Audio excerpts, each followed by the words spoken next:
And we do want to begin with a deadly winter blast that's left tens of millions of people in a dangerous deep freeze all across the country. Frigid temperatures, ice and snow from California to New York. We want to welcome WABC's chief meteorologist, Lee Goldberg, who is tracking all of the extreme weather for us. Lee, good morning, sir. Good morning. And that ice is getting real old. There's no question about it. And now that Arctic assault is starting to make its way east. And that's why we're seeing the snow, ice and rain blossom across parts of the Tennessee and Ohio Valley. So there's an ice storm warning east of Memphis. You have icing in Nashville and London, Kentucky. There's some snow in Charleston, West Virginia at this point. Throughout the day, we're going to watch the icing in the Piedmont. I think it'll be worse along I-81 in Virginia, places like Roanoke. Then it's a quick hit of snow for places like D.C., Philly, up to New York City, maybe even a couple of inches before you see a changeover to freezing rain and eventually rain. But it's the Monday morning commute in the interior Northeast that's probably icy, so allow extra time for that. Meanwhile, even though the storminess has left the south, the cold is still locked in. We're still below freezing in Dallas right now with a freezing fog advisory. It's going to be a while till they thaw out. We'll tell you the timing on the thaw, the western chill, the eastern storm.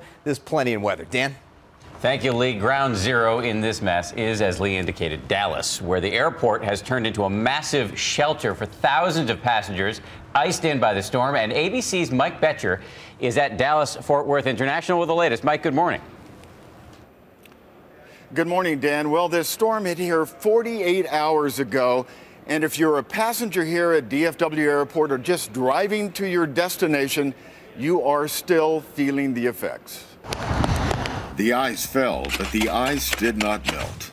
A record Arctic air blast has kept Dallas and Fort Worth creeping along. Travel is risky. Portions of some major highways are shut down. I-35 north of Dallas is backed up for miles. Overnight, police halted 18-wheeler traffic along the iciest roads. A highway task force is being deployed to clear ice-caked bridges. At Dallas-Fort Worth International Airport, 90% of flights have been canceled, and thousands of passengers left stranded, some for days. I'm as close to starting to begin to be frustrated here. One stranded traveler documented his experience. Let me just show you my little piece of real estate here that I've had for 3 days. Showing one of the 4,000 cots and blankets the airport has provided. Along with some free snacks and entertainment, airlines are trying to lift the moods of the passengers. How long have you been stranded here in Terminal D? Since yesterday at 8 a.m. But patience is wearing thin. I don't think they were prepared. They weren't prepared. Friday night, hundreds had to be evacuated from this Lufthansa flight stuck on the ice. And for the first time in 44 years, the Dallas Marathon was canceled.